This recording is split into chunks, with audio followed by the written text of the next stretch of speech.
snowy Wednesday through Friday. But thank you for being here. Thank you for making it. We appreciate y'all coming out.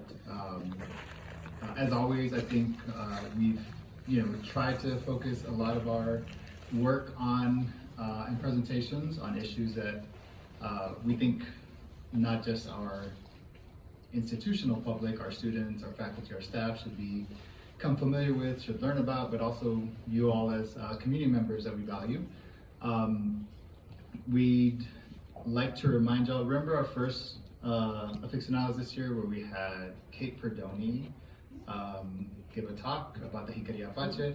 That documentary is out. She sent me a copy of it. So we are in the process of trying to plan what that campus sort of debut release screening will look like.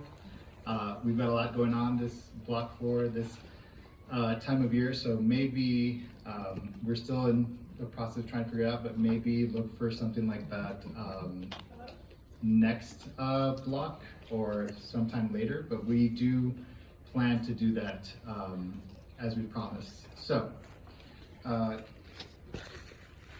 today we get a chance to think about local things in a new, interesting, and thoughtful way.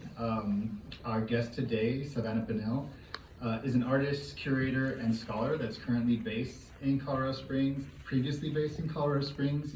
Some of you might have engaged with her before with some of the programming we've done. Savanah curated a show, an exhibition at the Fine Arts Center.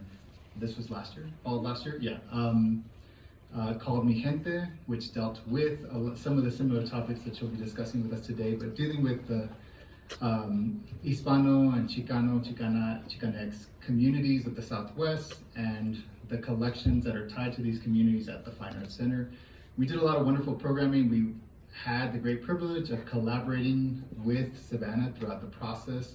And it was really fruitful and kind of has set the groundwork. And if I'm being honest, it's kind of like something we're still trying to figure out, how do we get to that type of collaboration programming and just like, I don't know, really like the synergy of offering programming that kind of hits every interest that we could possibly get in the community. Savanah's currently pursuing a PhD at the University of Arizona. And sorry, come on in, Blair. Welcome. We're all a nice little community here, so it's all good. But she's doing a lot of great work after having worked here at the Fine Arts Center and moving her career forward. We're happy to support her through this process. She's presented alongside our colleague, Dr. Roy Ball, at the Western Literature Association back in Arizona. And so Savanah is somebody that's part of our community that we really value. We really enjoy and are inspired by the work that she is doing.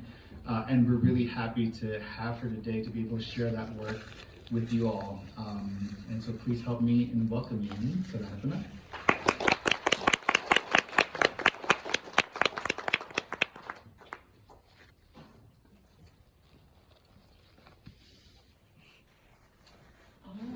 Thank you so much, Santiago, for that introduction, and thank you so much to Southwest Studies for inviting me to do this talk today, and thank you all for coming out and going on this journey with me as we talk about Borderlands theory and how we can apply it to art. Just a little bit of background about me.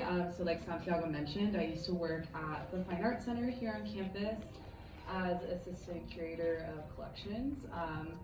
And I was at the Fine Arts Center for about 3 years, and in that time I was really able to learn so much about the collection there and how it relates to our communities in Colorado, but also more broadly in the Southwest and even in the Americas. So we'll be talking a little bit about my work that I did there today, as well as just some more expansive theories about how we can think about museums as being spaces for communities. So I'm from Arizona, and I kind of want to position myself first and have that be our grounding framework when thinking about Borderlands, or at least how I'm coming to this work. So I consider myself to be a Borderlands subject, and we'll talk a little bit more about what that actually means.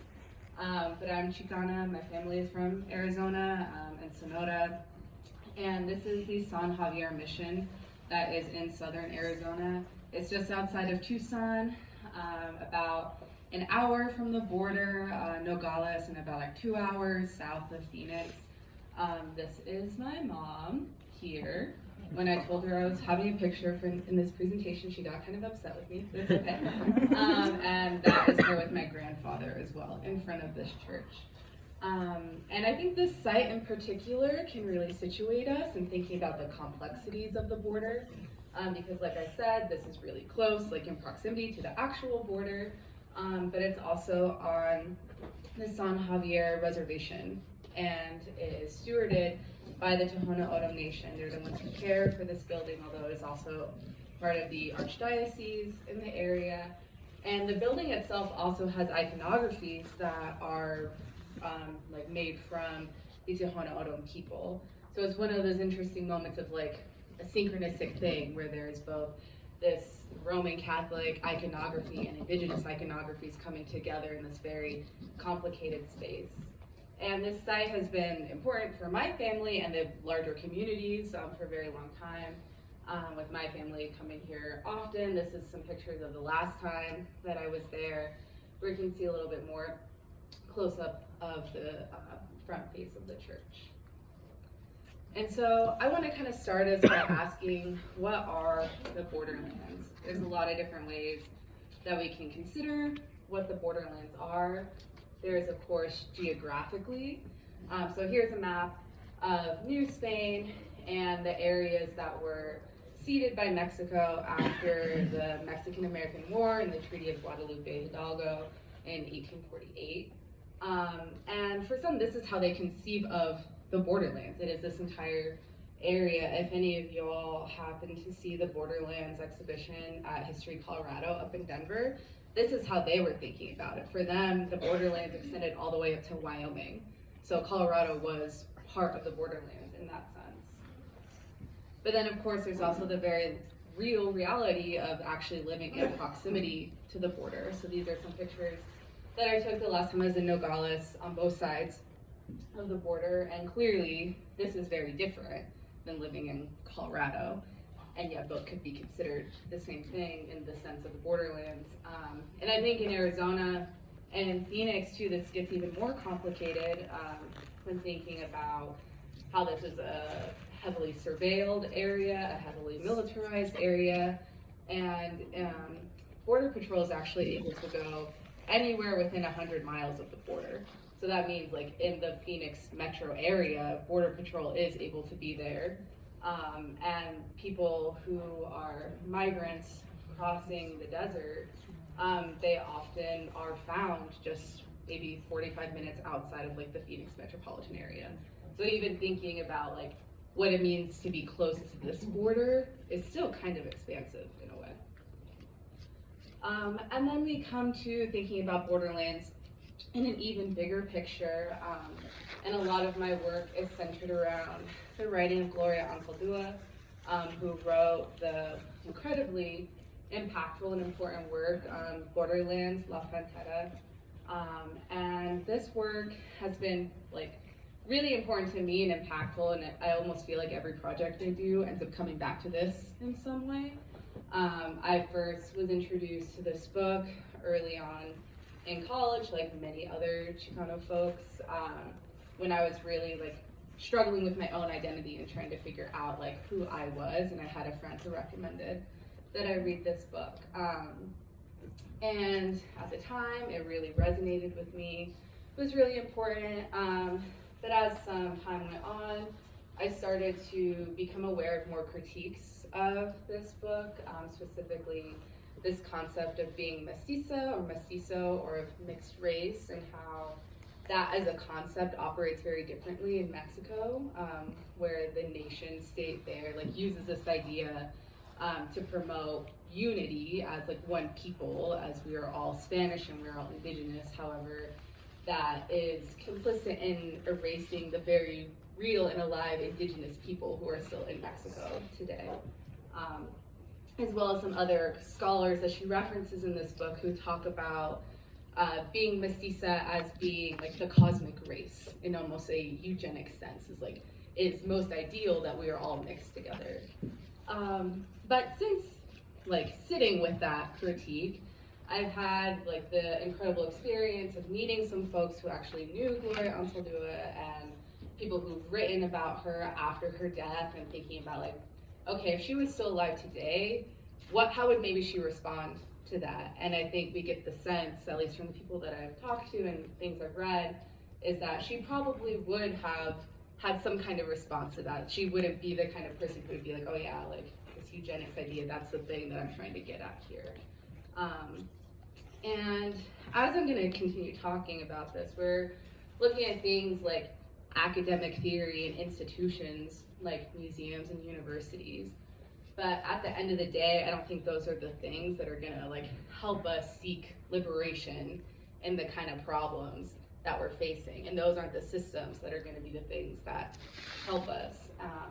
And I think that this is relevant too when thinking about Gloria Anzaldúa, because she died relatively young of complications of diabetes in 2004. So that's something that was very preventable. And I think if there had been more systems in place that could have helped her, as well as at the time of her life, her work wasn't as like well regarded as it is now, because she was talking about things like being queer at a time where that wasn't as widely accepted within the Chicano community. So I think that's important to know too, as we're thinking about how these institutions need to change in order to like really serve the people that they are supposed to be serving. And so here's a quote from the beginning of the Borderlands book that is like talking about what the borders are. Borders are set up to define the places that are safe and unsafe, to distinguish us from them. A border is a dividing line, a narrow strip along a steep edge. A borderland is a vague and undetermined place created by the emotional residue of an unnatural boundary. It is a constant state of transition. And then she goes on to say, tension grips the inhabitants of the borderlands like a virus. Ambivalence and unrest reside there, and death is no stranger.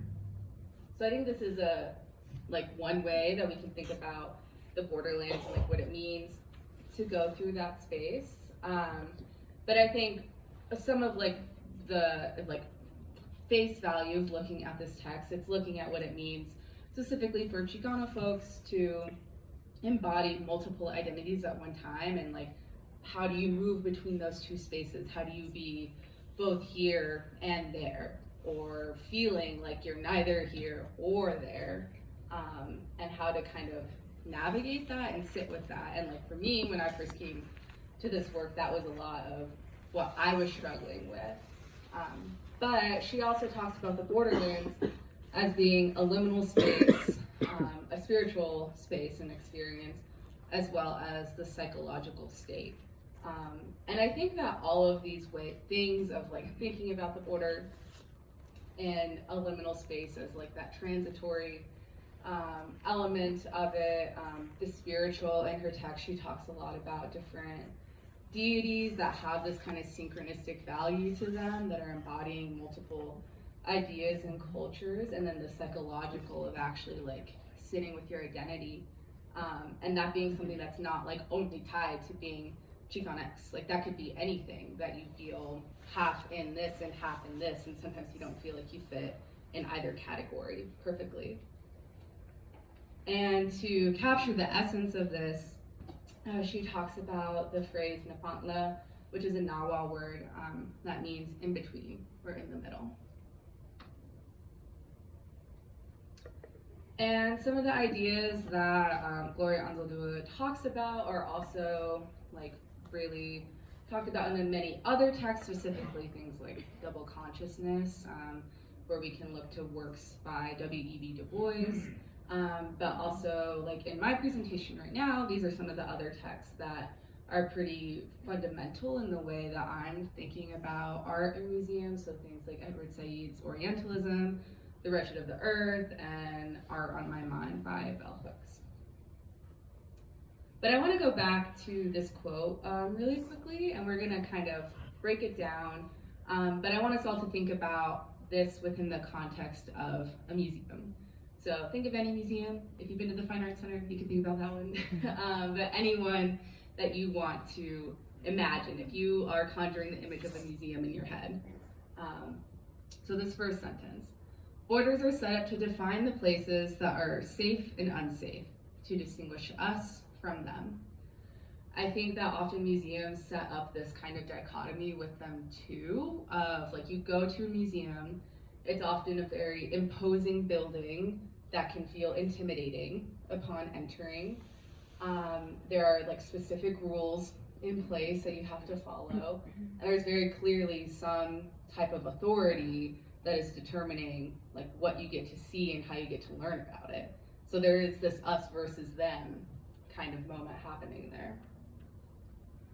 A border is a dividing line, a narrow strip along a steep edge. A borderland is a vague and undetermined place created by the emotional residue of an unnatural boundary.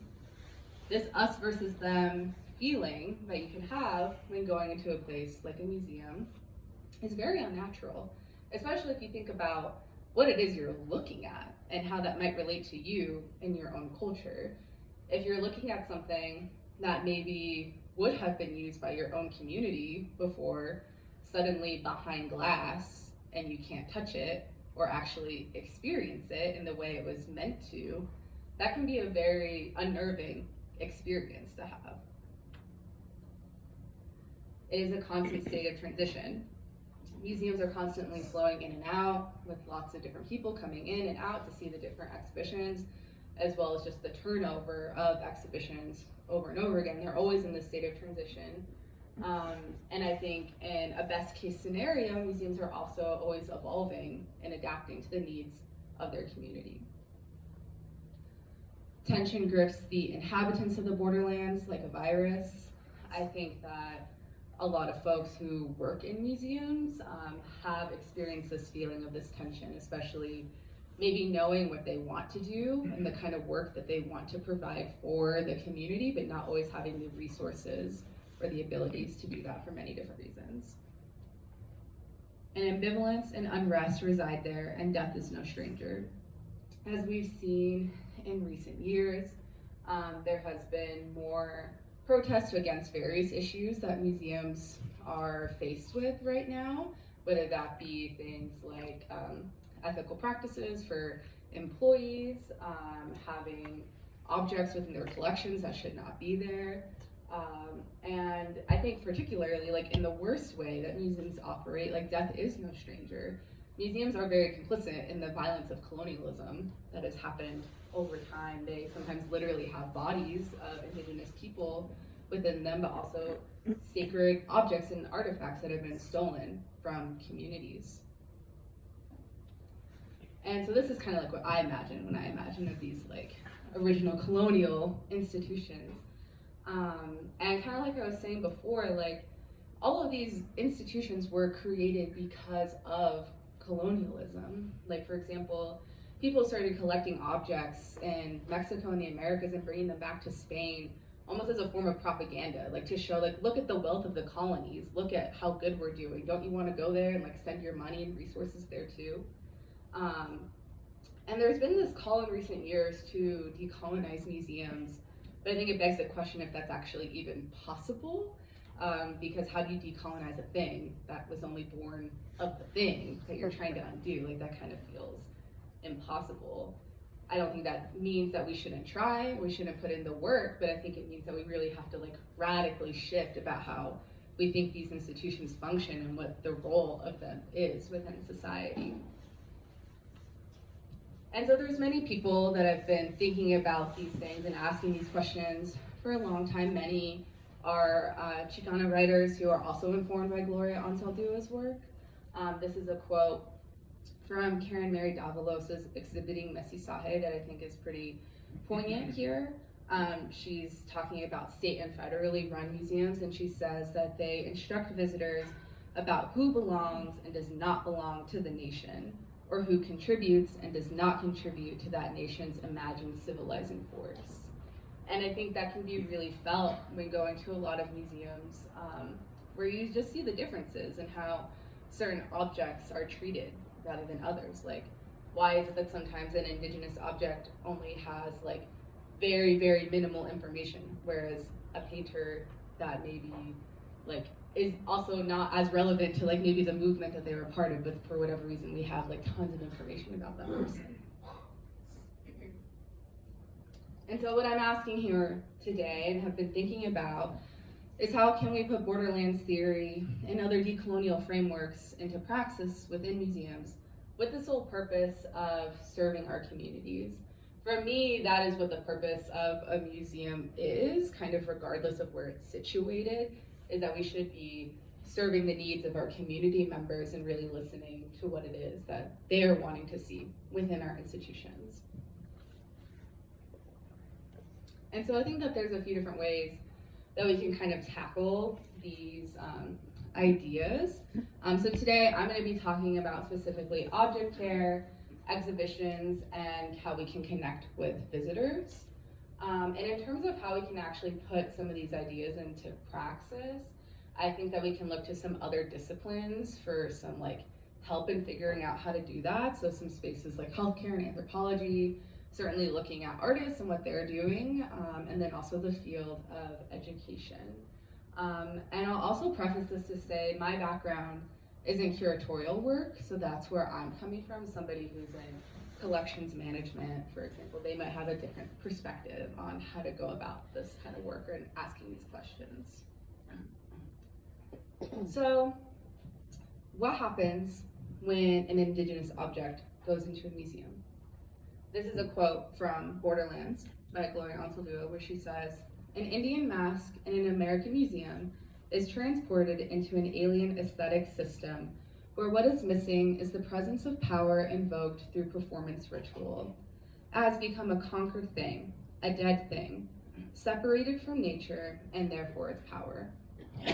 Kind of like I was saying before, when you go into a museum and you see this indigenous object within glass, it's so far removed from its original context that one, if you're not of that culture, like it can be very hard to begin to understand like in the abstract like what this thing was or what it was used for, but it can also be painful to experience that if that is your culture. And Gloria Anzaldúa also talks about this in her book Light in the Dark, where she talks about this experience actually of going to the Denver Museum of Nature and Science and seeing an exhibition of pre-Columbian art from Mexico and having this really strange experience of going on this tour that was led by an Anglo person and feeling like, why is it that I'm learning about my own culture from this white institution? Like, why is that the only way that I'm able to learn about myself right now? And I think that's something that a lot of folks who are part of these cultures feel, one, when they're like working in museums, they're like, why is this the only way that I get to engage with my own people? Or even thinking more broadly about like a university, like why are we safeguarding information from people? And I think we know the reason why that this is. It comes down to a lot of like, when people have their own knowledge, what are they capable of doing then? You know, that could be like people are scared of that idea because then they're no longer so tied to the concept of colonization, like then they can move beyond that. And so an example that I want to bring in that was a project that I worked on while at the Fine Arts Center and still I'm working on now is related to the Duran Family Chapel. So this was a family's private chapel that was just outside of Taos, New Mexico. And all of the art objects that were in this chapel were eventually acquired by the Fine Arts Center in the 1950s. And through the research that I have done, I would determine that these objects were not acquired in the most ethical way. The Duran family, at the time, they were what we would consider to be under duress. Like, to put this into framework, like this is coming off of the Depression, the Dust Bowl. During this time period, Spanish Americans or Mexican Americans in New Mexico were not treated well. They were met with prejudice in their community. And there were people who knew this and would go into these communities trying to buy everything up that they could from them. And here is an example of one of the artworks that's from there. If you've been to the Fine Arts Center, you've probably seen this altar screen before. And this was actually one of the last objects that was brought out of the Fine Arts, or brought out of the Duran family chapel. And the story in which how that came to be at the Fine Arts Center it's a very long and windy story that's kind of, it's upsetting, but also just kind of crazy with all the different twists and turns that it takes. But it speaks to just like the complicated nature of how this all came to be, because the person who sold it, like they did so willingly, but looking back, like how willing was it actually? There's lots of outrage from the community in New Mexico when this happened. People like the mayor, lots of artists in the community all became involved trying to stop the sale of this artwork. And eventually it did make its way to the Fine Arts Center, but still not without controversy, where the family did in fact ask for it back shortly after the sale. And the family like continued to try to at least have access to their artwork, but they were often denied that by the Fine Arts Center, where I've been told anecdotally from the family, like they would come and ask to just see these religious objects where their family would pray to, if they could just see them, and they would be told no. And here's why I want to bring in an example that comes from a different discipline. So there's this idea of historical trauma theory, and this is something that's beginning to be used in healthcare, but also anthropology and archaeology. In historical trauma theory, it addresses the intergenerational impact of cataclysmic events such as genocide and dispossession, and includes effects on both the oppressed and the oppressor. And specifically for the case of people who were oppressed or victims of colonization, we can actually see changes in people's DNA who went through those experiences because of the stress that was impacted on the body. And those like impacts on DNA are carried on generationally. There have been studies on this for people who were survivors of the Holocaust, for example, and their descendants still have health effects from their ancestors who experienced that. And so like for people who were the oppressed in this situation, this includes things like negative mental and physical health outcomes. And for the oppressor, this looks like upholding biases and systemic racism, because they have been brought up to believe that they can have these opinions and stereotypes of different people, and they're just taught that that is true, even if that is not true. And so one of the things that I'm wondering is how can we implement historical trauma theory when caring for objects in museums and working with descendant communities?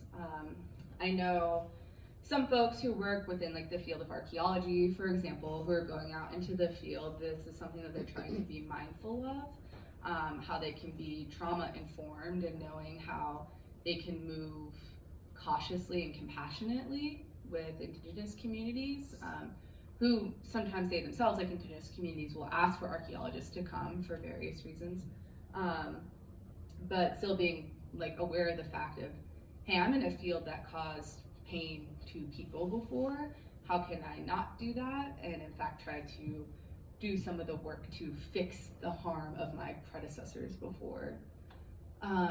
So some different things I think we can think about is like within an institution, needing to devote the time and resources to knowing the full scope of harm that may have been done in the past and sometimes the present. In my experience, it's been the case that sometimes institutions don't always even know the full story of what has happened in the past, like 50 or 100 years. Being transparent with the public about this history, really I think it's being like holding yourself accountable as an institution and not trying to just like hide things about the past that maybe you're worried about your perception. When actually working with these communities that have been harmed, a lot of it comes down to just building trust with these folks. And that can look like very just like everyday things, like thinking about any way that you build trust with another person. It's like actively listening to them, sharing meals, meeting them where it is that they need to be met, versus trying to make somebody jump through all these hoops to like give you information. I think also utilizing alternative sources of knowledge when this is appropriate.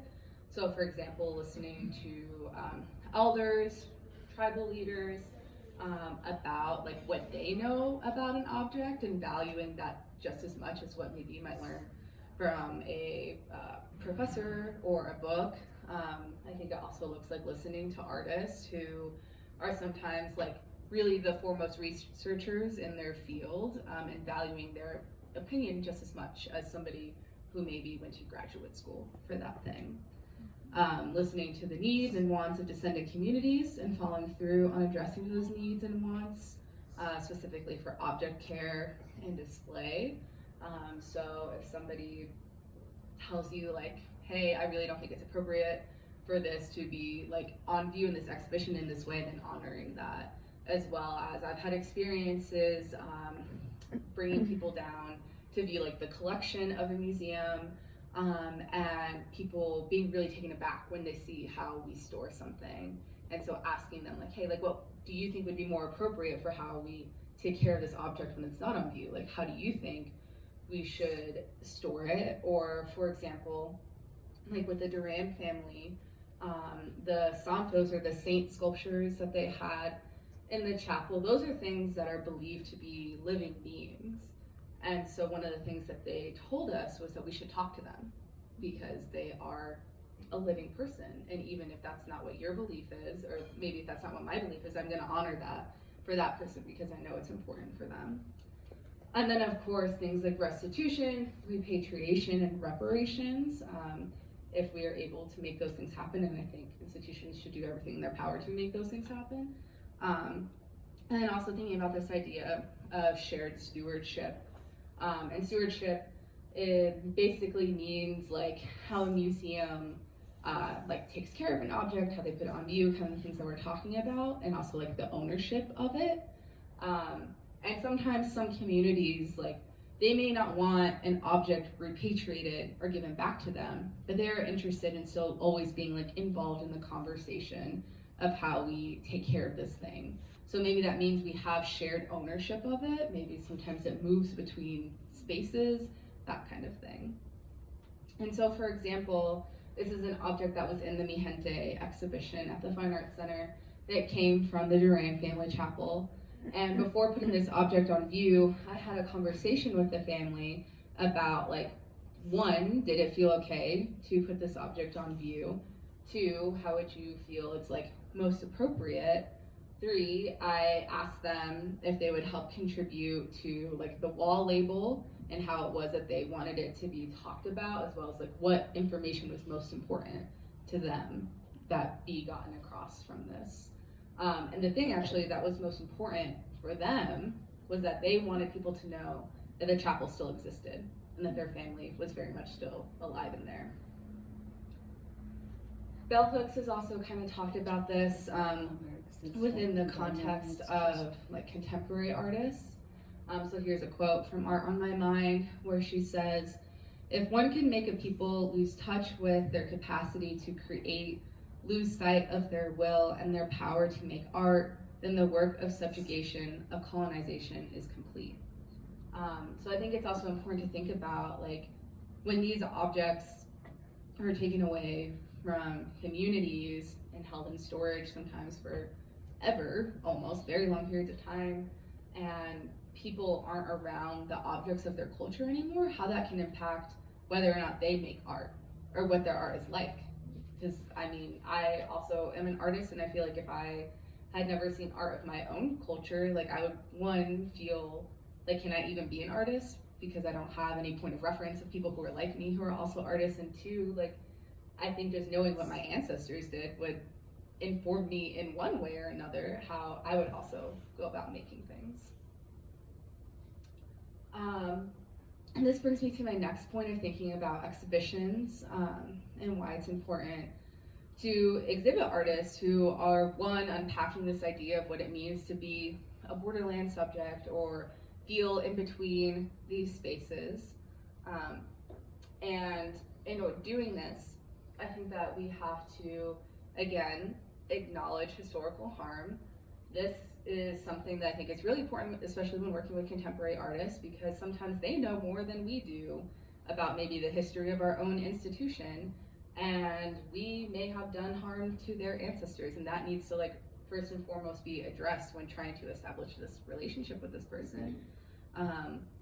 Also, I think it's important to avoid the trap of representation equaling liberation, because that's just not the case. We can have exhibitions of Chicano artists all the time, but that doesn't necessarily like directly impact the ways that Chicano people are treated within our communities, as well as just the burden of representation that's put on these artists. Like, it's not fair, the labor that we are asking of Chicano artists or artists of color to always be speaking on these issues, to always be the ones that are trying to speak politically, or it's just a lot of pressure to put on people. Also making space for artists who are tackling challenging and radical topics, providing adequate monetary support for artists and cultural workers, and allowing space for exploring the aesthetics of the borderlands. Sometimes I feel like, at least speaking for myself, working in museums, sometimes I almost feel like removed from the art in a way, because I'm around it so much and I'm like thinking about it in a different way than actually sitting with the piece. But then it's important to remember, like, oh, we actually learn so much just by looking at the thing and looking at the aesthetics of it. So I think it's important to also think about that too. This is a photograph by Miguel Gander that is in the collection of the Fine Arts Center. And he is an artist who I think is like tackling some of these ideas of what it means to be inhabiting these different spaces, specifically in the context of New Mexico. So there are several other artists who have dealt with these issues and have faced various implications in doing so. So this is a work by Alma Lopez, and this work was incredibly controversial when it first came out in the 90s. So this piece was set to be on exhibit at the International Museum of Folk Art in Santa Fe. And there was extreme, and when I say extreme, I mean extreme outrage from the Archdiocese in Santa Fe when they found out that this piece was going to be in this exhibition, because they found it to be incredibly disrespectful of the Virgin of Guadalupe. There was death threats that were made towards the artist, there was threats made towards the museum, like if this went on view, bad things were gonna happen. Eventually, it did end up going on view, but this person, this woman, Alma Lopez, she's a queer woman. She was talking about like these ideas of what it means to be mixed race. The Virgin of Guadalupe herself is considered to be a mestiza woman.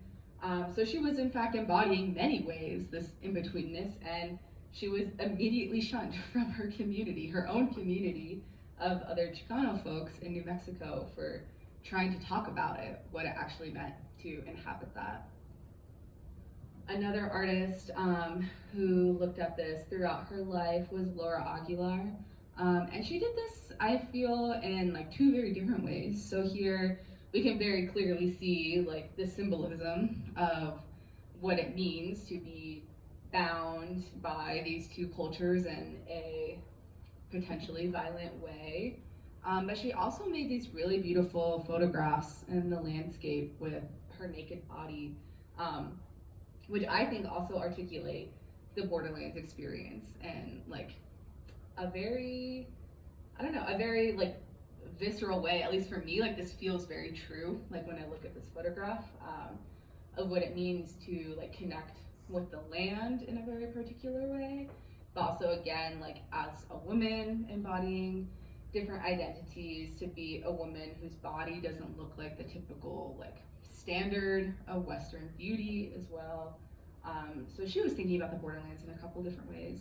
But then there's also people like Sandra Ibarra, who is really interested in the abject and thinking like almost like sometimes like towards like shock value, but also just questioning, I think, a lot of like what are the pressures that we're putting on artists to like speak about our experiences and our identities. And then another really exciting contemporary artist is Jose Villalobos. This was a piece that was on view at the Denver Art Museum actually, and now I don't remember, but it was like their lowrider and car exhibition that was up there recently. And he's a queer artist, and he looks a lot at things like gender and identity and masculinity within his artworks, and is exploring a lot of these ideas in exciting ways too. And then a last idea that I want to look at is how can museums connect with visitors who embody the borderlands? And so here I think that we can take strategies from education, particularly the idea of culturally relevant teaching. And so in its most basic form, through using cultural touch points that are relevant to the lives of students, there are positive academic outcomes like higher graduation rates.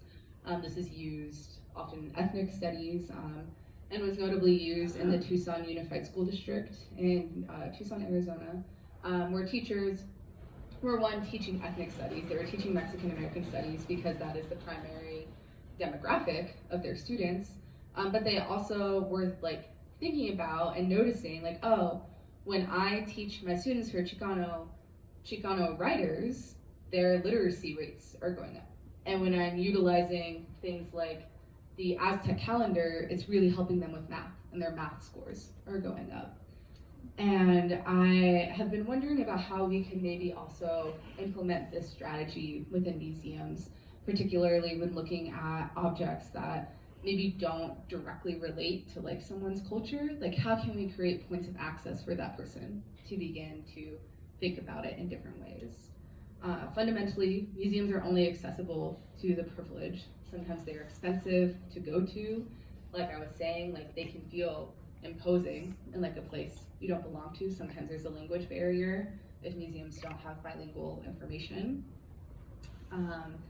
And I think it's important that we ask, like, what if we valued other types of knowledge outside of mainstream academia? So to that point, I think it's important that we also have community consultants when staging exhibitions to think about like what are the needs of our communities, as well as just valuing those other forms of knowledge like I was talking about before. Like what are our Indigenous elders telling us about these things? What are artists telling us about these things? And then letting this all inform things like wall labels, interactive elements within a museum, and public programming. And so here's a painting that was made during the colonial era that is now at a museum in Spain. And I think that this could be an example of maybe like what is an inaccessible art object, perhaps. I could imagine this being a painting that many people might come to and feel like, how do I understand what is happening here? And I think this could be a really great opportunity where we could think about like, what are the points of access? What are the other cultural touch points that we could point to of like, hey, this has an image of the Virgin of Guadalupe.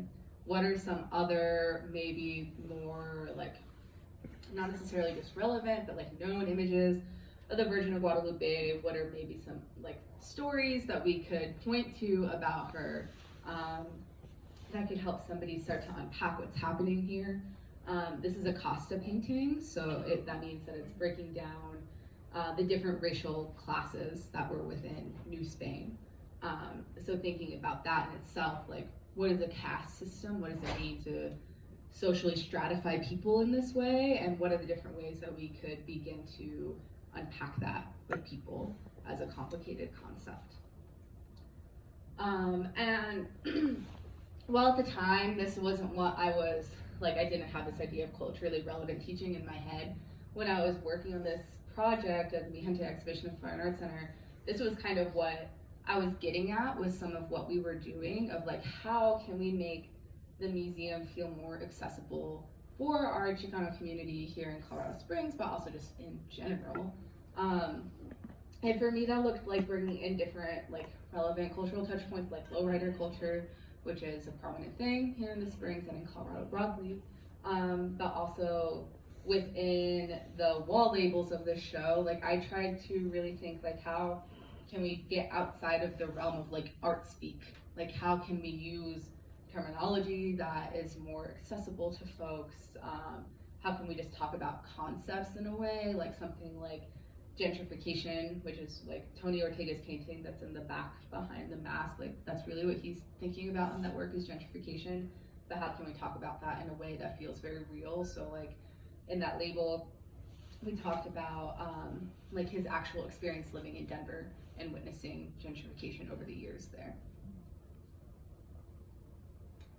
And so just kind of to wrap things up a little bit about what we've been talking about here today. Obviously there's many different ways that we can think about the Borderlands experience, how it relates to us on the individual level, on a societal level, on a national level, but also thinking about what are the other ways that Borderlands can be applied to different areas of life, like museums, schools, other institutions. What are the different like components of a museum and how it functions and what are the things they do, like object care exhibitions, and how they connect with visitors and how each of those steps are critical to think about in this way. And why it's really important to think about being interdisciplinary in this work and calling in as many people as we can for different voices and perspectives, because I mean it's really limiting to only be working within like one specific field all the time. Like how else are we supposed to learn and expand new ways of doing things? And so I'll just end with this quote by Gloria Anzaldúa. To survive the Borderlands, you must live sin fronteras, be at crossroads.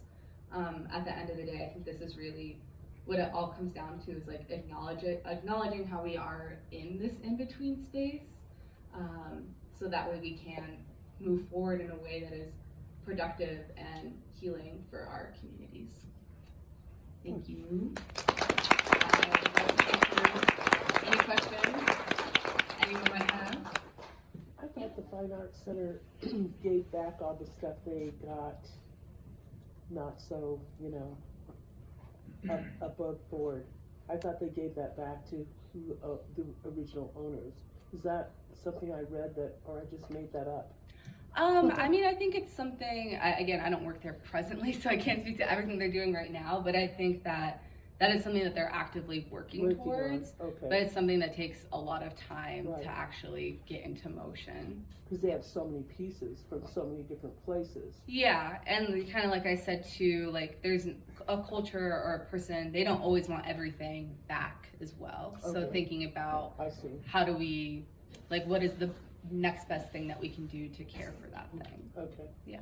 But for the Duran family, aren't they giving, like maybe we could rent their piece from them by the hour, and and have Yeah. them keep their piece where they live, and then bring it here like once a year or something like that. Those kind of things could be arranged too. Yeah, like in my experience working with the Duran family, they are most interested in having the pieces stay at the Fine Arts Center because they themselves feel like they would not be able to provide the like highest level of care. Like obviously their chapel isn't a climate controlled building that is under like 24-hour security. Yep. So for like that example, like they're interested in being able to bring out their works maybe for something like Easter or like funerals, that kind of thing. But that's just one example of how we're trying to figure some of these complicated questions out. Thank you. Yeah.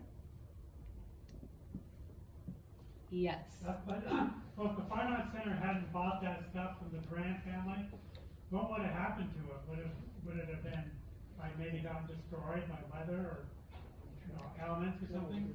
Yeah, I mean that's a really good and important question to ask. That was actually one of the reasons why the original seller started selling things, because he was worried that his descendants, his grandchildren, weren't going to care enough to take care of these works. However, that's only based on the opinion of one person in that family who maybe shouldn't have had the authority to like make all of those decisions. But I mean, we really don't know. The chapel has like severely deteriorated over the years, and those objects could have maybe been destroyed, but also maybe that's what was meant for them all along, especially if we think about these things as living objects. Like it's a very Western concept for museums to think about art things as something that lasts forever, when really in reality nothing's going to last forever, and these things were meant to be used. Any other questions? What type of art do you do, Savanah? I primarily do photography and video, especially like with my family. I feel like I've done a lot of work with like identity, and I'm really interested in like the archive as an idea, both like archives like at a museum, but also what is the personal archive. So I work with a lot of like photos that my family took a long time ago. Yeah.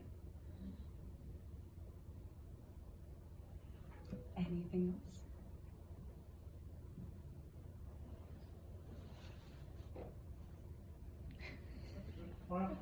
What does Yes. praxis mean? Praxis means putting like theory into praxis. So after we learn about the idea, how do we actually complete doing it? And the same thing as practice? It kind of means the same thing as practice in a way. Yeah.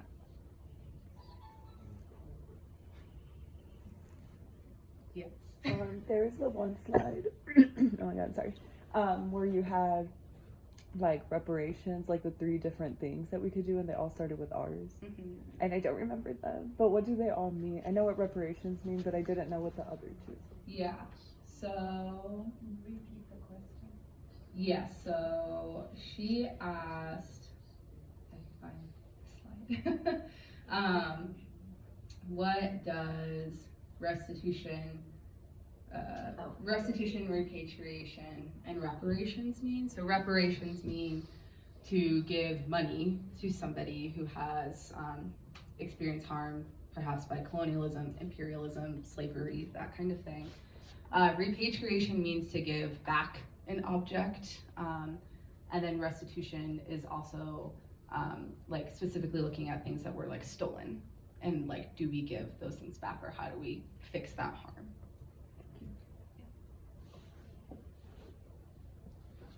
Yes. Do you see this work kind of transforming into like a tool for museum education that you'd want to share with other museum like practitioners? Yeah, especially I think like thinking about these other disciplines that we can apply. I think it'd be really exciting, either like some kind of almost like a workshop or something where like people can come together to talk about how we might be able to like implement these different methodologies within our museum spaces. Mm-hmm. Yeah. Because I'm just thinking about like, I mean, we're having very present conversations about repatriation, especially around NAGPRA. Mm-hmm. But like for those communities, like those descendant communities in New Mexico, for instance, there isn't the same sort of like legal ramifications, right? Yeah. Or like any sort of way to get a form of reparation. Mm-hmm. So I'm just kind of thinking about like how this could be useful, right? For Mm-hmm. thinking about how that work might happen. Yeah. Even if pieces aren't returned necessarily to a community, right? How can we be Right. more thoughtful?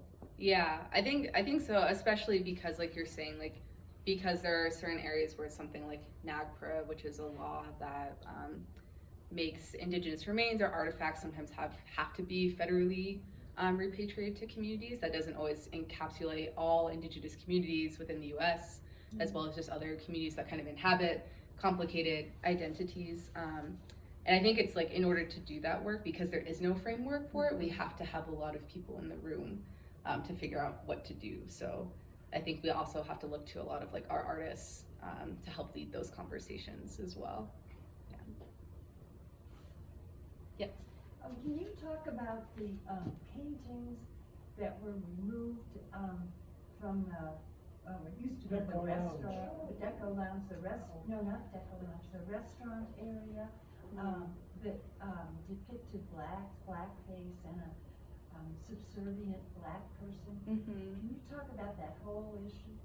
You were assistant curator during that time, you know? I was working there when that happened, yes. For a little bit of time. It was like right when I started working there. Okay.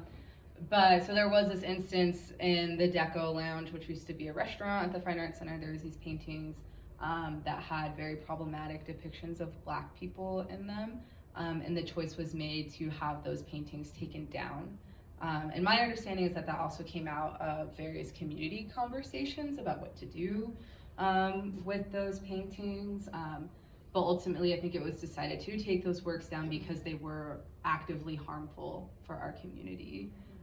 But it wasn't the case that like they were taken down and like thrown into the trash. Like those objects are still in the collection of the Fine Arts Center, and it is possible to still gain access to view those for like educational purposes. But my understanding is there's a pretty there's like a list of things that you have to like go through in order to have access to really vet like why are we trying to look at these things right now. Yeah. Yes. Now, at one point you haven't talked about, that's, I'll call it our modern world, our lawyers and legalisms. Does NAGPRA involve with Hispano culture at all, or are there cases where it has been invoked for property or materials? Yeah, so specifically for Hispano cultures, that's where it gets pretty complicated, because in order for NAGPRA to apply, you have to be part of a federally recognized tribe. And so if a group of people, like for example, the Pianetentes in New Mexico, they have asked for objects back that were from their moradas, or like kind of like churches in New Mexico. But because, and museums have used this in the past as a reason, because there is no law that says that they have to, they're not going to, because they don't want to set the precedent that this is somehow okay, when really that's not necessarily the moral thing that they should be doing.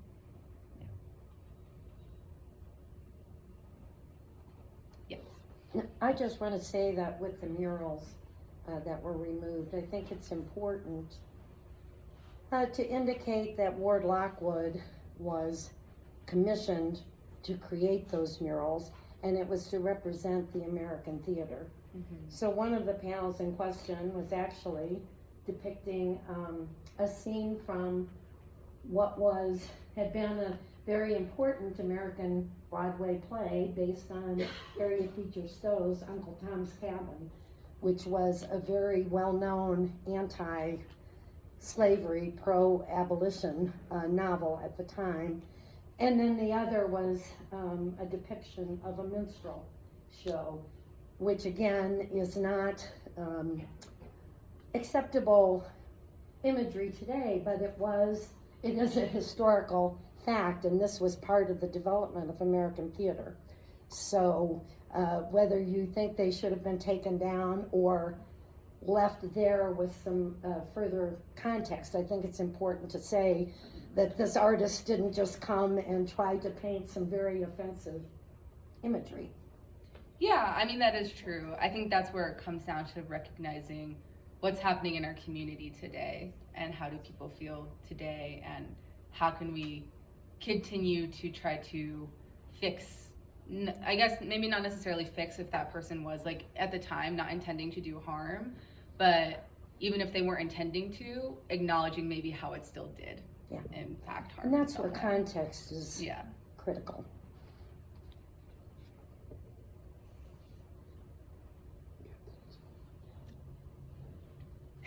I know this generated a lot of questions, conversations. Again, like we